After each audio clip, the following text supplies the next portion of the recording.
Hello అండి, ఈరోజు మీకు నేను వీడియో చూపించబోతున్నాను. యాక్చువల్గా మనకి గుడికి వెళ్ళినప్పుడు కొబ్బరికాయలు కొడతాం కదా, అలాగే ఇంట్లో కూడా పండగలప్పుడు సో వాటిని పారేయకుండా ఒక 5 నిమిషాలు స్పెండ్ చేసి ఇలాగా చిన్న చిన్న పీసులుగా కట్ చేసుకుంటే మనకి డ్రై కొబ్బరి, ఎండు కొబ్బరి తయారవుతుంది కదా.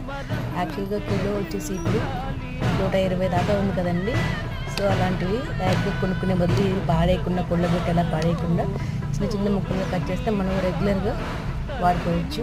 ఒక 2 మినిట్స్ అండి. ఈ మొత్తం షెల్ చిప్ అంతా పగలగొట్టి తీసేద్దాము. తర్వాత చిన్న ముక్కలు కట్ చేసుకోవడమే, అంతే. మొత్తం ఇలాగా షెల్స్ పగలగొట్టేసాను చిప్పులన్నీ. సో ఇలా కట్ చేసుకున్నాను. ఇప్పుడు జస్ట్ ఒక 2 నిమిషాలు పట్టిందని పగలగొట్టడానికి. ఇప్పుడు చిన్న ముక్కలు కట్ చేసుకుని ఎండ పెట్టేసుకున్నాం. సో ఇలాగ అన్ని ముక్కలు కట్ చేసుకుని చిన్నగా మీకు నచ్చిన విధంగా కట్ చేసుకొని ఇలాగ ఒక ట్రేలో తీసుకొని ఎండబెట్టుకోండి. There is a will, there is a way. So అది మీ ఇష్టంలో పెడితే బాగా ఎండిపోతాయి. Thank you.